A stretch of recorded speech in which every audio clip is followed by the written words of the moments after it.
In 2 years, since the Tamil Nadu state government has put the lock on Vedanta's copper smelter in Tuticorin or Thoothukudi, India has had to resort to importing copper on account of the fact that it has led to a severe shortfall of copper compared to what the demand is. In fact, in a recent Q&A session with the Commerce Minister Piyush Goyal, he said that India's annual consumption of copper is roughly about 6 to 7 lakh tons. As opposed to that, let's take stock of what India's copper production is. We have Hindalco, which has roughly a capacity of 5 lakh ton, and Hindustan Copper, which has a little under 1 lakh ton of copper production. In turn, we had Vedanta's copper smelter down in Tuticorin, which had the capacity of producing around 4 lakh tons. So roughly around 40 to 45% of India's copper ore production was coming from Vedanta. Now, obviously, since the shutdown, this has gone down to zero. And that's the reason why the imports have increased. So in the same Q&A session, we did have Piyush Goyal saying that imports have actually gone up from roughly about $900 million 2 years ago to around $1.7 billion. This is in value terms just in FY19. So there obviously has been a drastic surge. It has also led to, of course, India becoming a net copper importer for the first time in at least 18 years.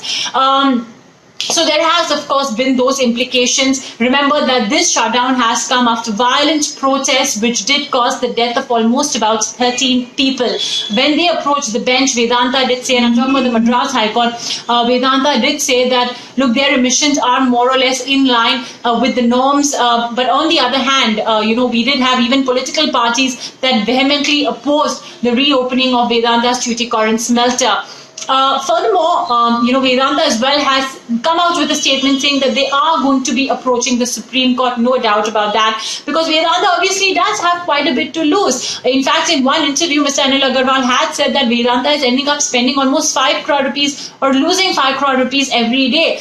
This was, back in 2018, 2019 when the smelter had just recently shut. And of course, the immediate impact on revenues was huge, because if you look at the FY17 annual accounts, the total copper revenues, remember that Vedanta, of course, does have mines all over the world. So on a consolidated basis, the total copper revenues were at a little over 20,000 crores. Then in FY19, when the smelter did shut down, the total revenues dropped to just a little over 10,000 crores. This is on an annual basis. So we had roughly 10,000 crores of revenues that was coming in from the India copper business or from this Thoothukudi plant, which is not the case anymore. And now that the Madras High Court has not given permission for Vedanta to reopen the smelter, Vedanta, of course, will be going to the Supreme Court, but I guess India will have to live with imported coal for a little while longer.